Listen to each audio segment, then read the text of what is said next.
Alô, salve, salve, queridos amigos da TV Sounic, da TV 247. Boa tarde, estou falando ao vivo, por favor, muito obrigado. Estou falando ao vivo de São Paulo, nesta terça-feira, 12 de novembro de 2019. Vou tomar um café com leite. Hoje resolvi tomar café com leite enquanto vocês chegam. E vamos conversando a respeito da Bolívia. O assunto continua sendo a Bolívia. Estou vendo agora a TV boliviana. Uma grande marcha está acontecendo agora no centro de La Paz, uma marcha indígena muito grande, muita gente mesmo. Olá, Janete Godoy, nas ruas de La Paz e tropas nas ruas de La Paz. Tropas estão nas ruas de La Paz. Bom, não estão reprimindo ainda essa manifestação. Esses indígenas portam bandeiras, gritam slogans contra o Messa e contra o Camacho. Olá, Salomão Cavalcante. E pedem aos soldados para não matarem o povo, para não atirarem no povo, para se juntarem ao povo.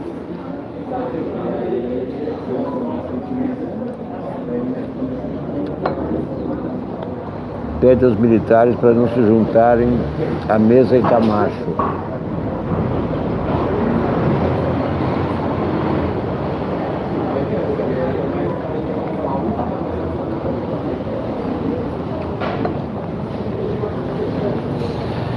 Agora,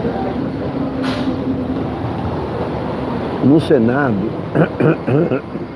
olá, Maria Salles, Tereza. No Senado não está acontecendo nada porque o partido do Evo, Alexandre Laranjeiras, olá, laranja madura na beira da estrada, tá bichada, Zé, ou tem Bolsonaro no pé. Essa.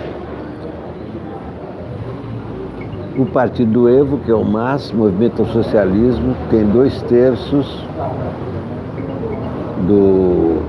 da Câmara e do Senado também, está boicotando a sessão do Congresso, aí não tem quórum. Então nada é votado.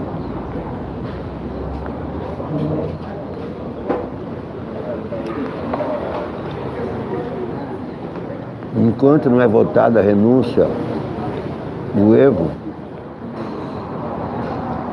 ele, apesar de estar no México, continua sendo presidente. É isso que diz a Constituição boliviana. Enquanto o Congresso não vota a renúncia, o renunciante ainda é o presidente. Mas isso cria uma situação muito perigosa, porque já é o terceiro dia, né, com a Bolívia sem presidente.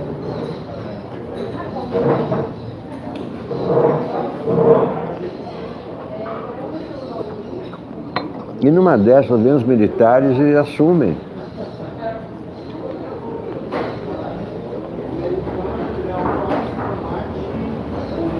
Fica esse vazio de poder, os militares chegam e tomam.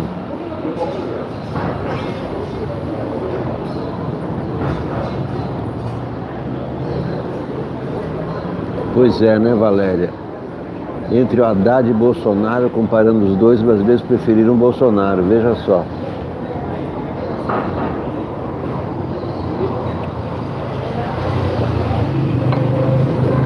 Shows de loco.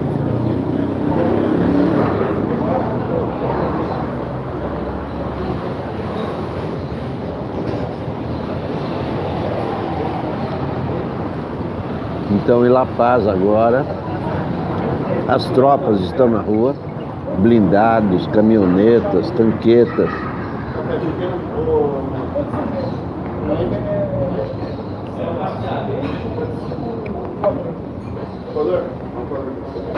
olhando de longe a marcha indígena.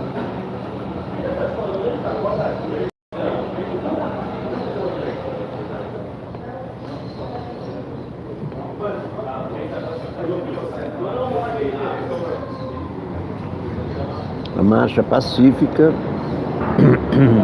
muito grande.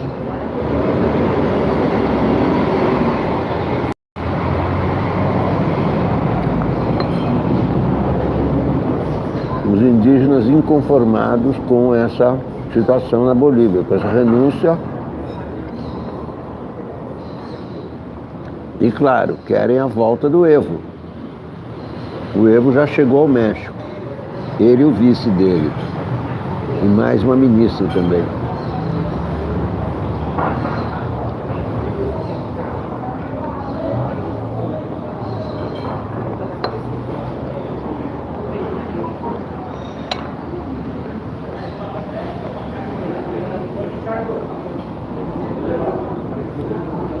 Eu não sei se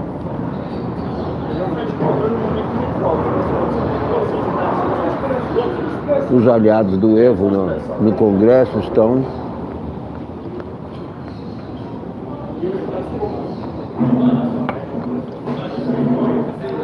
achando que a OEA pode reter essa renúncia.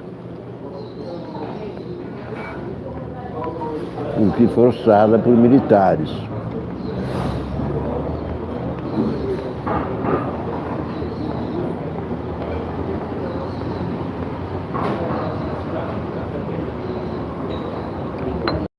E por causa disso eles esticam a corda ao máximo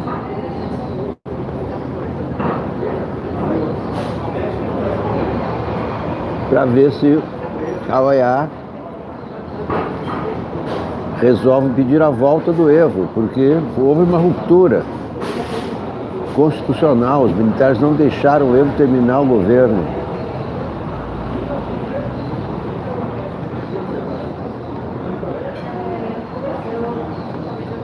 Eu sei que é o órgão dos Estados Unidos, mas é o órgão que tem que ser pressionado a tomar uma atitude.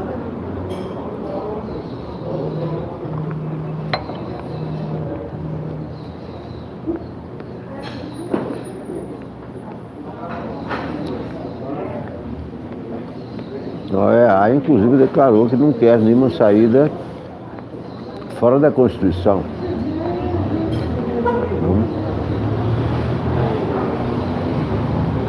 A OEA tem que manter as aparências também. O mundo civilizado não aceita mais ditaduras.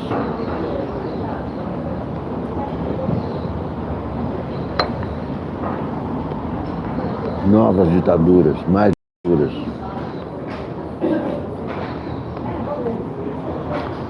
Então o Evo já deu coletiva ao lado do presidente do México.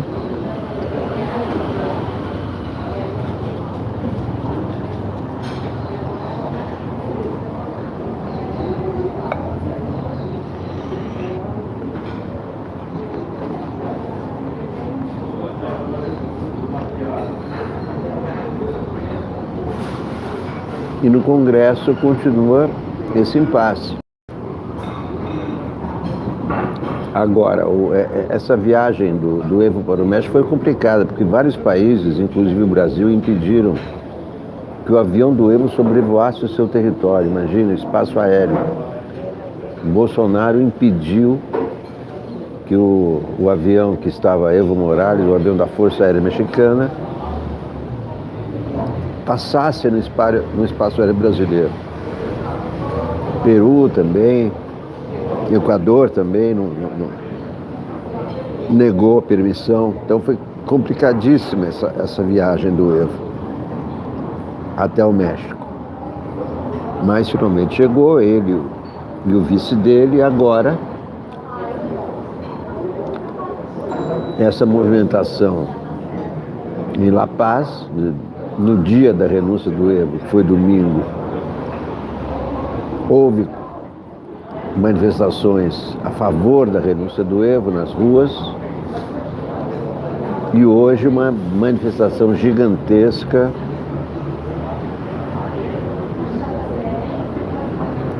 a favor do Evo, do seu público, que são os indígenas, como ele, os cocaleiros, como ele.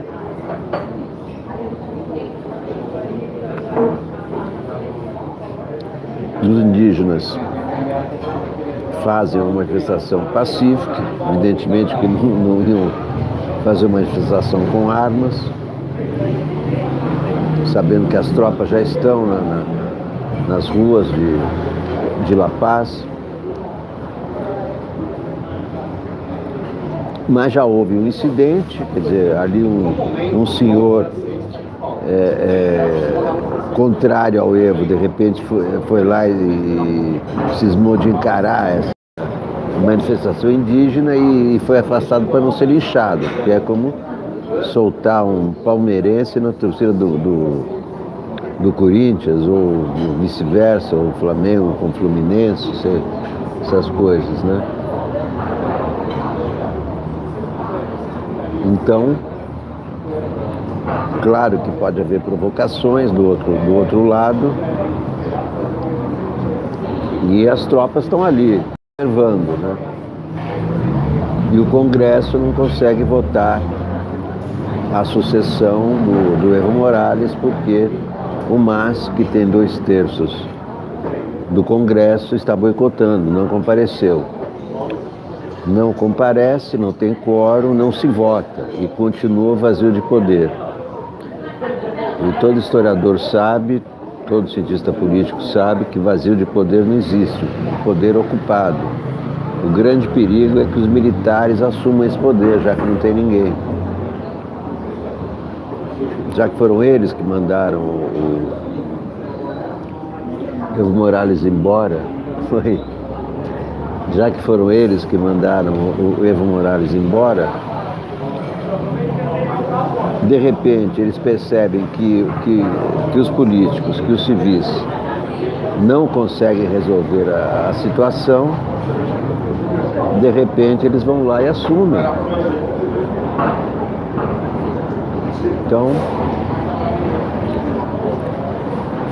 não se sabe quantos dias o país aguenta sem um presidente, sem um chefe.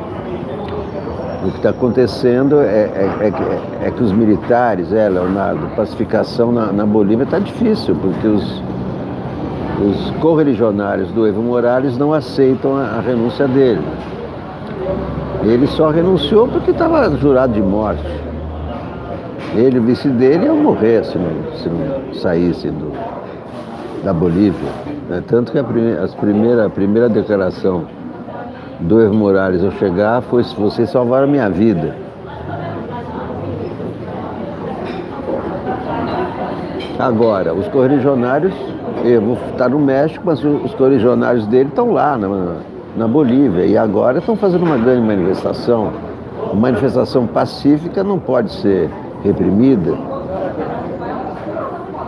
A comunidade internacional não aceita. E tem isso também, né? Tem gente olhando, né? Aliás, o mundo está olhando para a Bolívia hoje, está olhando para La Paz. Agora, essa falta de decisão do Congresso pode ser um pretexto dos militares para assumirem o poder. Se ninguém assume, alguém tem que assumir. Então os militares vão lá e tentam, né, voltar ao poder. Isso é um câncer na América Latina, é a intromissão dos militares na política dos civis. A falta de respeito dos militares à Constituição. Isso não acontece em outros países, mas é coisa da América Latina. Não sei o que acontece com os militares daqui, que não aceitam o fato de que as Forças Armadas têm que estar sob comando civil. Isso está na Constituição, no Brasil, da Bolívia, de todos os países da América Latina, mas os militares da América Latina, especialmente, não seguem essa determinação constitucional, que é ficar fora da política partidária. Não pode contaminar militar com política. O militar tem armas, por isso tem que estar sob comando de um civil.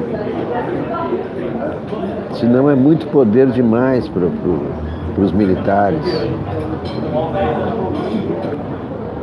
Mesmo nos Estados Unidos, vê o poder bélico imenso, eles podem explodir a terra em um segundo. Mas a Constituição diz que quem manda neles é o presidente. Seja quem for o presidente, foi eleito, até mesmo o Trump. Foi eleito, tem que ser ele. Então eu não sei o que acontece na América Latina, que os militares daqui, da América Latina, teimam em não seguir o que diz a Constituição. Não se mistura alhos com bugalhos. Não se mistura militar e política, que é o caminho do Bolsonaro. Agora ele está querendo fundar o partido. O nome do partido é Aliança. Lembra o quê? Aliança Renovadora Nacional, que era o partido da ditadura. Arena, Aliança Renovadora Nacional. A ditadura dividiu a política em dois partidos. A Arena apoiando a ditadura e o MDB, que era oposição à ditadura. Eram os dois partidos admitidos durante a ditadura. Então o Bolsonaro funda um partido chamado Aliança, exatamente para lembrar a ditadura, que é o seu grande projeto. O grande projeto do Bolsonaro é a volta da ditadura, é só isso que ele tem na cabeça. Ele e os filhos. E o Paulo Guedes tem na cabeça implantar aqui no Brasil o modelo chileno, que está dando a convulsão no Chile. Chile continua, protestos diários, eu estava vendo agora na televisão também, manifestantes na Praça Itália, saques, militares nas ruas. E o Pinheira cumprindo lá as suas propostas sociais, né? Vai aumentar em 20% as aposentadorias. O grande problema chileno são os aposentados, que é o modelo que o Paulo Guedes tentou implantar aqui, a capitalização. Não conseguiu, mas conseguiu outras maldades para ferrar os aposentados. O grande problema dos chilenos diz respeito a aposentadorias. O Pinheiro mandou aumentar em 20% as aposentadorias agora, hoje. E também eles aprovaram um plebiscito para uma constituinte, quer dizer, eles vão mudar a Constituição. É uma coisa demorada, claro que é. Aqui na nossa Constituição foi escrita de 86 a 88, 2 anos. Não vai ser menos do que isso no Chile. É um tempo razoável. Mas o Chile continua conturbado. Tropas na rua, feridos, Comissão de Direitos Humanos, examinando ali os casos em que os direitos humanos foram violados no Chile, muitos feridos, hospitais cheios de feridos. Convocação amanhã, convocação de greve geral amanhã, mas o Chile está parado, assim como a Bolívia. Se para a capital, para o país, né? La Paz está parada.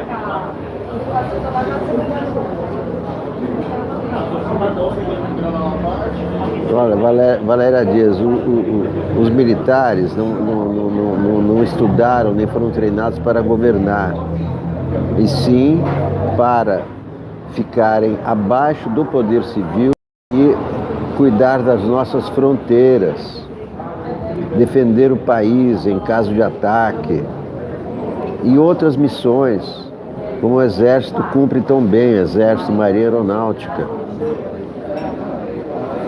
Missões que orgulham os brasileiros, missões na Amazônia, construção. O Exército tem um grande departamento de engenharia Mas não é para governar. Governar tem que ser com poder civil. É assim que funciona no mundo todo, no mundo civilizado. Os militares têm que estar sempre prontos a intervir em defesa do país, sob comando civil. Nenhum país civilizado é governado por militares, não é, Leonardo? É a frase do Leonardo que eu estou lendo aqui. Só países atrasados são governados por militares. E militar não foi feito para isso. Ele tem que cumprir o papel dele. É defender as nossas fronteiras, é isso que tem que fazer. Essa é a missão principal, defender o nosso país de ataques. Se houver ataques, né? Não há, ninguém está atacando o Brasil nesse momento. Então os militares têm um papel a cumprir constitucional. O que eles não podem é violar esse papel, violar o juramento deles, que eles também juraram a Constituição, juraram obediência à Constituição. E eles têm que deixar os civis completamente à vontade para governar, sem interferência, sem postes ameaçando o STF, como fez Eduardo Vilas Boas. Não tem que fazer isso, tem que deixar os civis livres, sem interferências. O Poder Executivo não pode sofrer interferências dos militares, que nem estão, eles fazem parte do Poder Executivo. Os militares estão enquadrados no Poder Executivo. Mas eles têm que atuar em defesa do Estado brasileiro. E tem que ser fiéis, claro, ao Poder Civil do momento. Nesse momento, o Poder Civil que está aí é esse.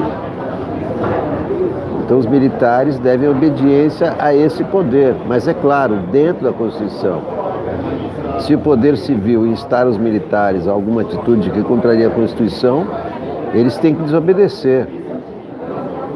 Desobediência civil. Mas fora isso, dentro do que está escrito, eles têm que obedecer ao Poder Civil. Qualquer que seja ele, não importa. Não cabe aos militares questionarem. Esse é o veneno que contaminou, quer dizer, contaminou. Quem fundou a República Brasileira foram os militares. Eles, desde então,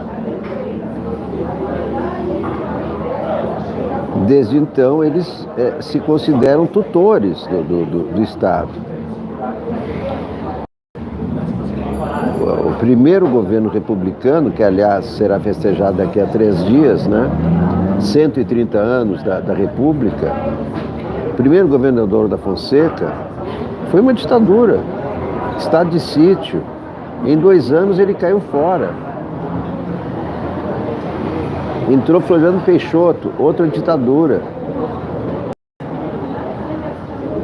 Estado de sítio, censura à imprensa, tudo isso. Então, os militares derrubaram o império e fundaram uma ditadura militar, que eles chamaram de república. Mas que república era essa? Em que só eles mandavam, eles que censuravam a imprensa, eles que decretavam estado de sítio, acabavam com a liberdade dos cidadãos. Então, que república era essa? Era pior do que no tempo do Império. Daqui a 3 dias vamos ter grandes festas, né? Proclamação da República. O que foi a proclamação da República? Foi a fundação da primeira ditadura brasileira, ditadura militar, e que foi repudiada pelos brasileiros. Deodoro da Fonseca, esse grande herói, festejado, será festejado no dia 15 de novembro, foi expulso do palácio.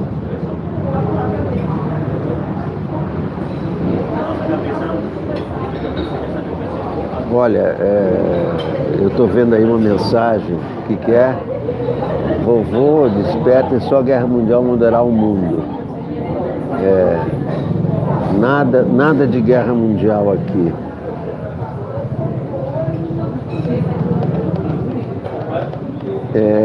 Ditadura de Bolsonaro. Pois é, tá todo mundo falando desse partido dele, né? Ele precisa juntar 500, para quem? Eu acho que juntar 500 mil assinaturas não vai ser problema para ele. Ele vai tentar levar os deputados do PSL, e o PSL não vai querer deixar, quer dizer, é claro que vai ter muita guerra, é bom que eles se dividam pelo menos, né? É bom que a direita se divida, porque sempre dá a impressão que é a esquerda que se divide, mas não, deixa a direita se dividir também, brigar o Bolsonaro com o Witzel, o Bolsonaro com o Bivar, com o Bebiano, né? Mas que calor. Passamos perto do Palácio da Alvorada, Jair e Bebiano tomavam laranjada. Mas que calor. Nós somos do PSL, o partido do Bivar, Bivar, Bivar, Bivar, meu bom Bivar, da laranja pra ioiô, da laranja pra iaiá, Bivar, meu bom Bivar, que escandalô. O Gustavo Bebiano, que vivia advogando, se aliou a Bolsonaro e acabou chorando, Bebiano teve um triste fim, bolsonarista acaba mesmo assim, chupado até virar bagaço, acabou palhaço como o Arlequim. O Gustavo Bebiano, que vivia advogando, se aliou a Bolsonaro e acabou chorando, Bebiano teve um triste fim, bolsonarista acaba mesmo assim, chupado até virar bagaço, acabou palhaço como o Arlequim. E a pergunta que sempre fica na cabeça de todo mundo é: o que fazer? Eu acho o seguinte, eu acho que o Bolsonaro ganhou nas urnas, tem que ser enfrentado e derrotado nas urnas. A primeira oportunidade será no ano que vem. É nisso que a oposição tem que se concentrar. E a oposição que eu digo, qual é a maior partida de oposição? É o PT. Então, esse é o que tem a maior responsabilidade de derrotar o Bolsonaro. Ele tem que derrotar o Bolsonaro nas principais capitais: São Paulo, Rio de Janeiro, Belo Horizonte, Porto Alegre, Salvador, todas as capitais. Né? Quanto mais capitais, melhor para a oposição. Essa é a primeira etapa da derrota do Bolsonaro em 2022. E todo mundo diz que é muito fácil a reeleição e, de fato, todo mundo se reelege no Brasil desde que a reeleição foi decretada. Mas esse é o grande desafio. É ganhar do Bolsonaro nas urnas. Acho que não tem que pensar em como derrubar. Tem que derrubar na urna. Ele não ganhou na urna, tem que ganhar dele na urna. Eu vejo assim. Eu acho que é a solução democrática. Né? É claro que ele está tentando implantar uma ditadura. Quem que eu acho que a Globo apoia em 2022?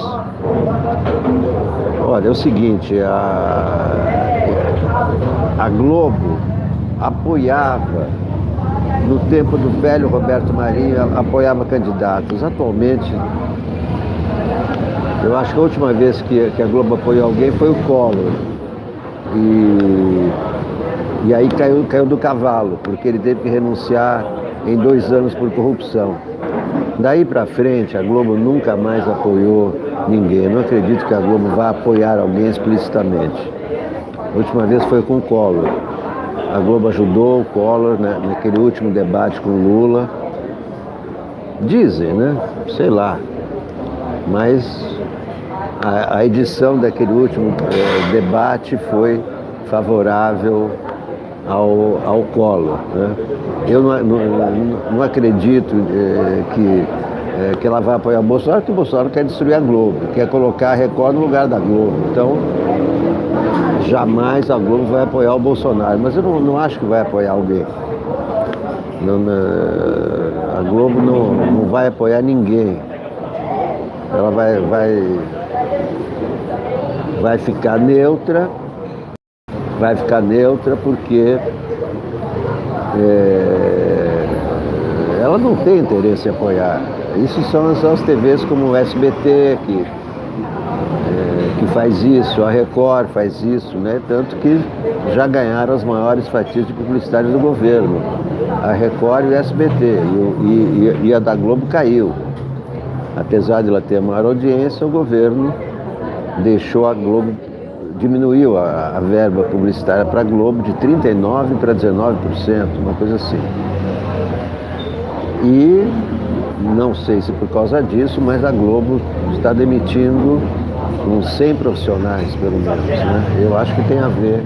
Quando a Globo perde alguma receita, a resposta imediata são demissões. Eu acho que a Globo não vai apoiar o Lula e nem vai apoiar ninguém. A Globo não vai apoiar.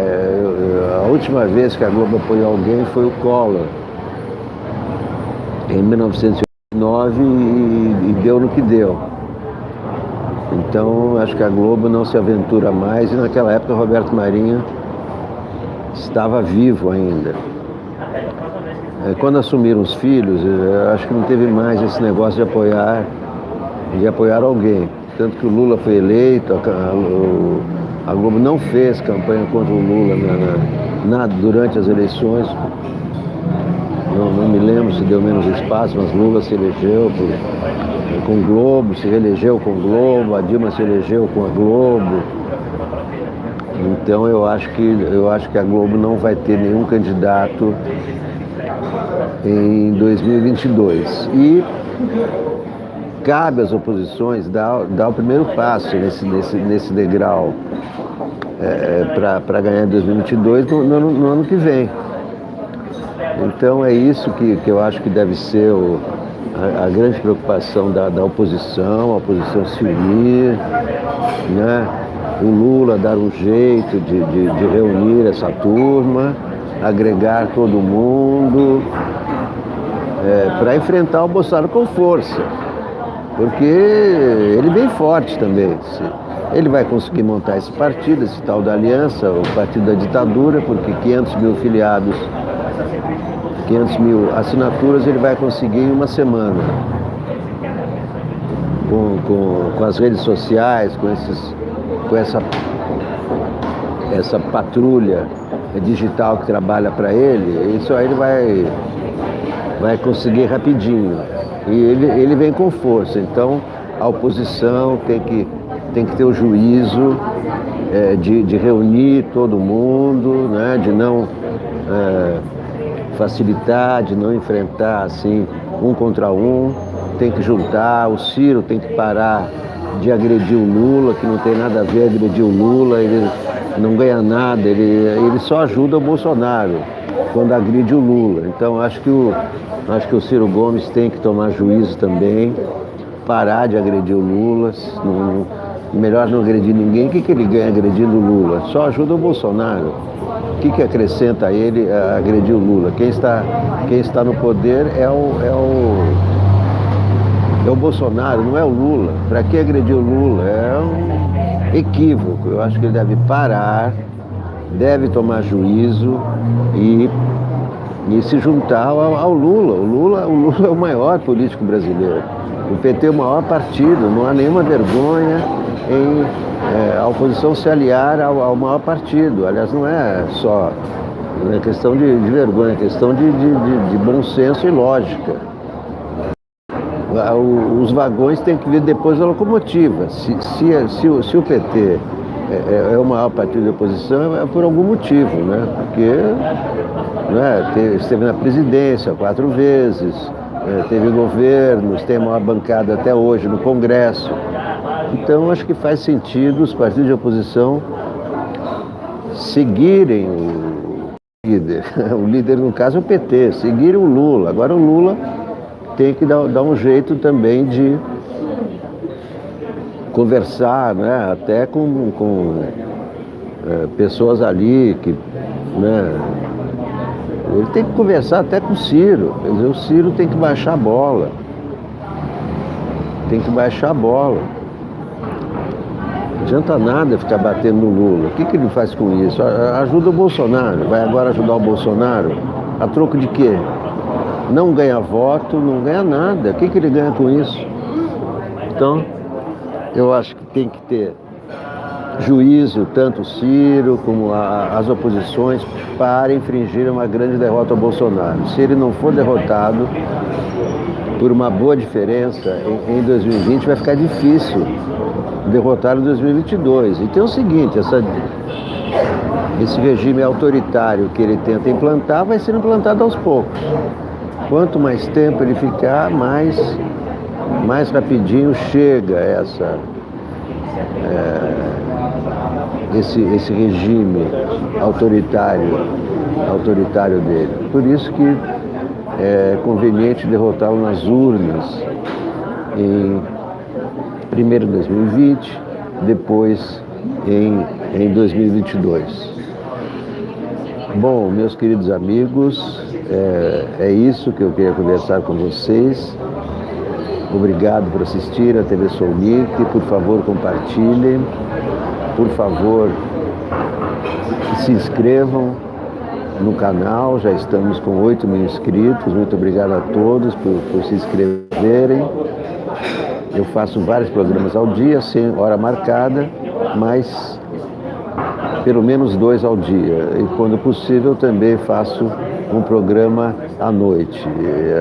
Às 20 horas estarei na TV 247, com Boa Noite 247, com a Gisele Federici e Paulo Moreira Leite, para falarmos mais a respeito do que está acontecendo na Bolívia, nosso país vizinho, nosso país amigo, esse país tão maravilhoso que estava indo muito bem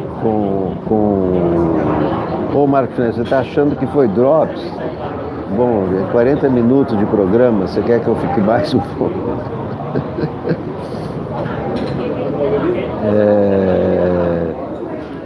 Perdi agora o fio da meada, Marcos, porque eu fui ler a tua mensagem e perdi o fio da meada, mas o fato é o seguinte, é um país amigo, né? A Bolívia, um belo país que está entrando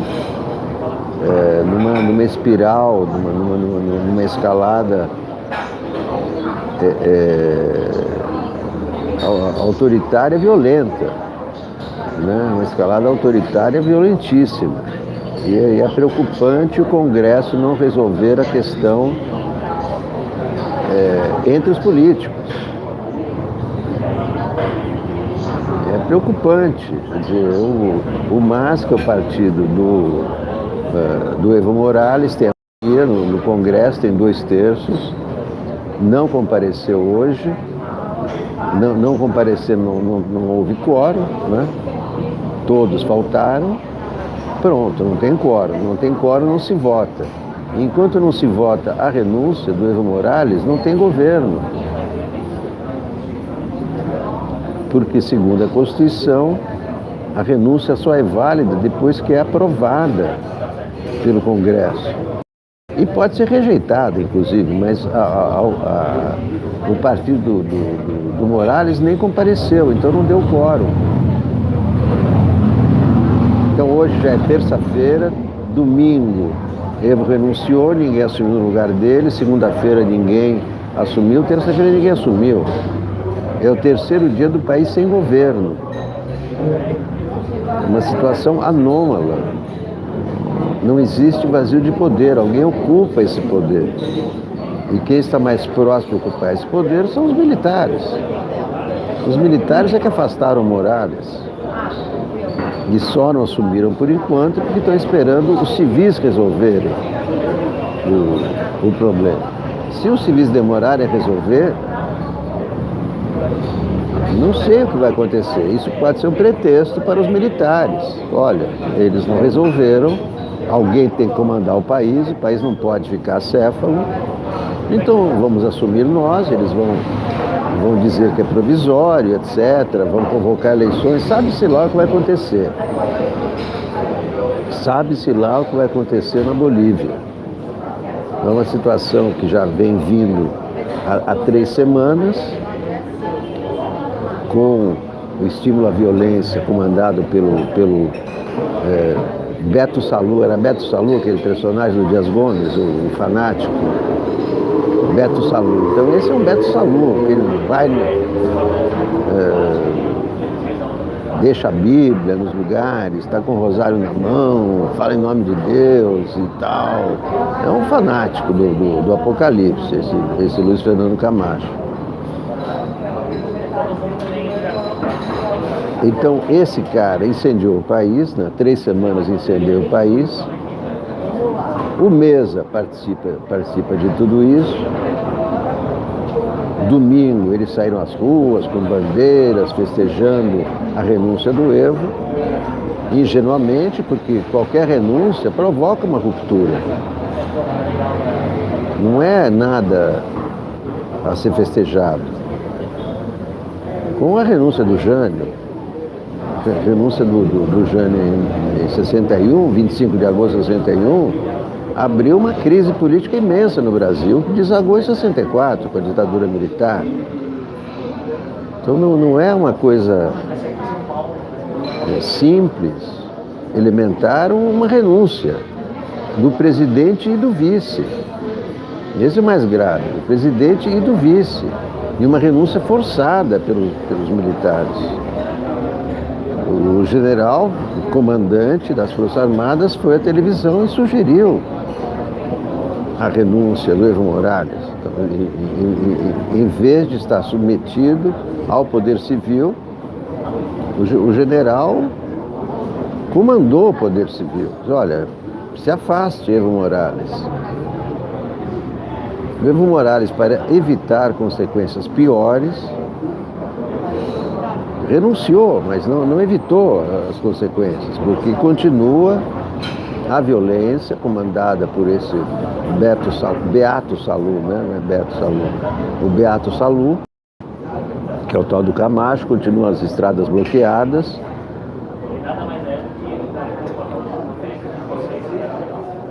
E a situação é indefinida.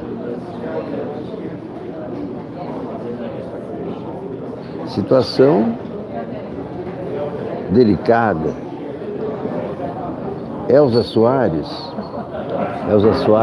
cantar Você foi um boato. Não vi. Só agora eu sei em que acreditei.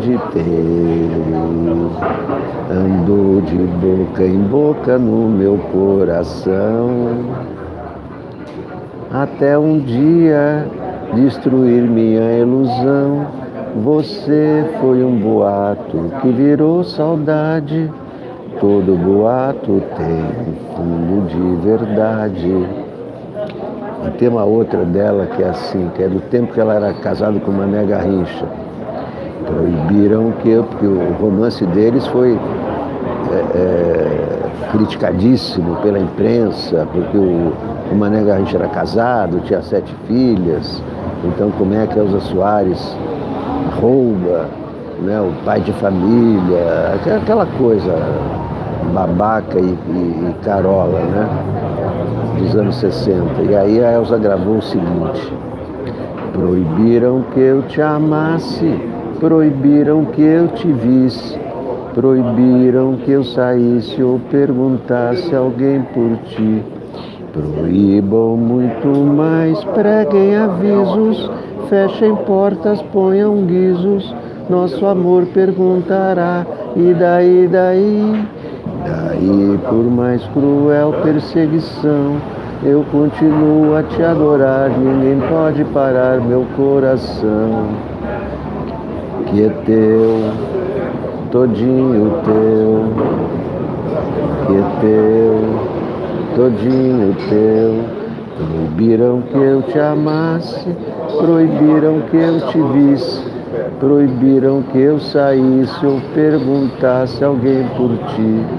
Proíbam muito mais, preguem avisos, fechem portas, ponham guizos. Nosso amor perguntará, e daí, daí?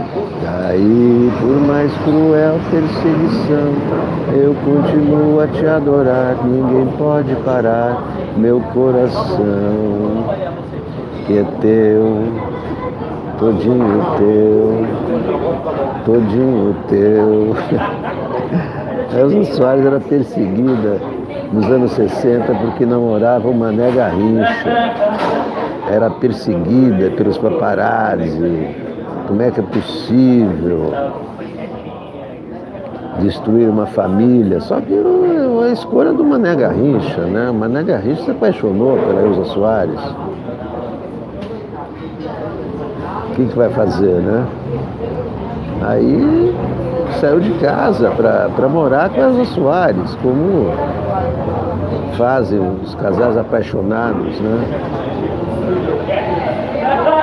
Não é assim que acontece até hoje? Marco Schneider diz que a Elza Soares é a nossa Nina Simone.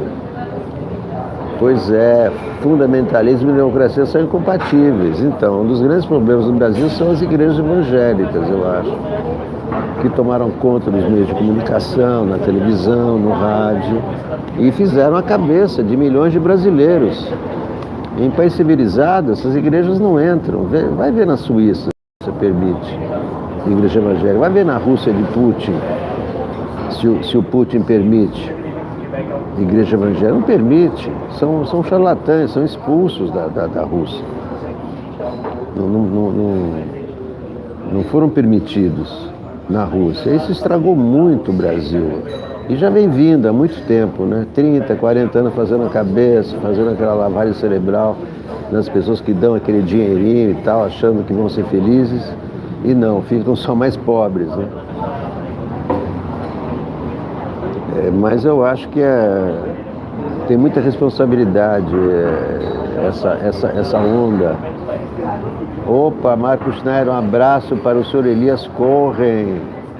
Como está, Elias Corren? Vinnemt men a bissel mazel, vinnemt men a bissel gli, desrei da lisosa drein, inbringen mein Masel zurück, divertis barschaffen geworden, für alle Menschen gleich.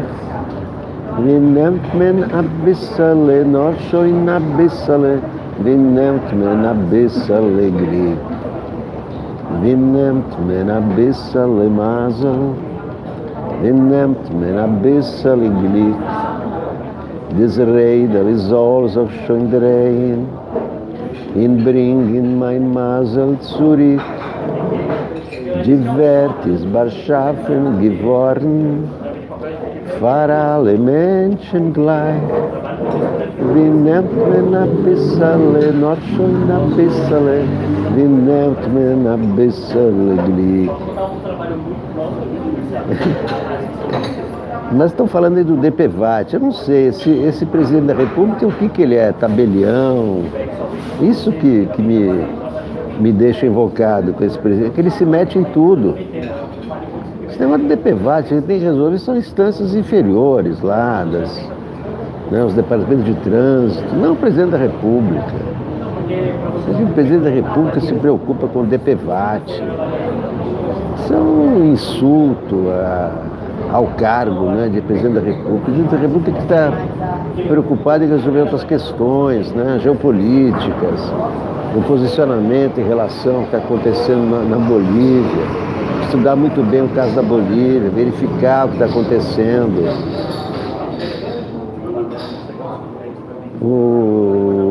Claro que o Evo Morales cometeu erros, claro que cometeu. O primeiro erro dele foi, em vez dele ter sempre pleiteado a reeleição, deveria ter criado um sucessor para ser eleito no partido dele, mas não criou, tudo bem. Só que o crescimento do país na gestão dele é indiscutível. O país estava crescendo 4% ao ano, então não estava crescendo só os pobres estava crescendo o país. Então, quando se vê o Trump comemorando o golpe de Estado na Bolívia, é estarrecedor, né? Isso só confirma, né, do interesse americano e a participação da CIA, sem dúvida, né? Aí não tem erro. As questões de golpes militares, golpes de Estado na América, quem trata disso é a CIA. Isso é batata, né? E vem o Trump comemorar um golpe de Estado, em vez de deplorar o fim da democracia na Bolívia, ele apoia um golpe de Estado. Então, como é que ele critica o que ele chama de ditadura na Venezuela e apoia o princípio de ditadura na Bolívia? É incoerente, não faz nenhum sentido. E a declaração dele apoiando o que aconteceu na Bolívia é inaceitável. Inaceitável, porque ali houve uma ruptura democrática. Os militares obrigaram Evo Morales a renunciar.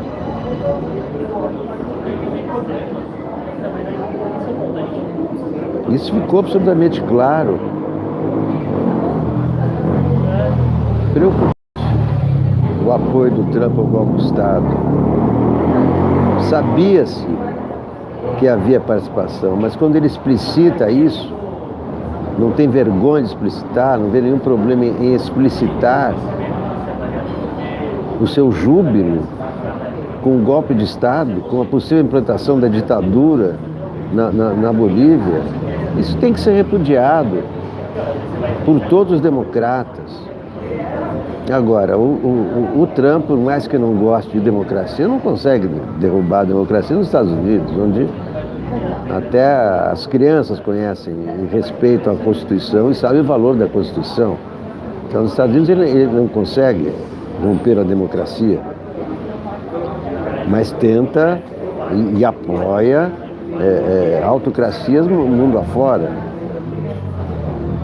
E quando há um golpe de Estado como esse na Bolívia, totalmente claro que foi um golpe de Estado, ele apoia esse golpe de Estado. Então, Trump é mais uma mancha, mais um erro, um enorme erro do Trump, apoiar o golpe de Estado na Bolívia. Que o mundo civilizado não aceita. O mundo civilizado não aceita golpe de Estado, não aceita ditaduras. A solução na Bolívia tem que ser resolvida por civis. Mas não se sabe até quando os militares bolivianos que deram o golpe de Estado vão esperar até que os civis resolvam essa questão. Meus amigos, muito obrigado a todos. Estarei daqui a pouco na TV 247. Se possível, à noite, conversarei com vocês. Se não for possível, amanhã de manhã vamos ler os jornais com os comentários dos principais colunistas a respeito do que aconteceu hoje. Muito obrigado a todos e até a próxima. Tchau.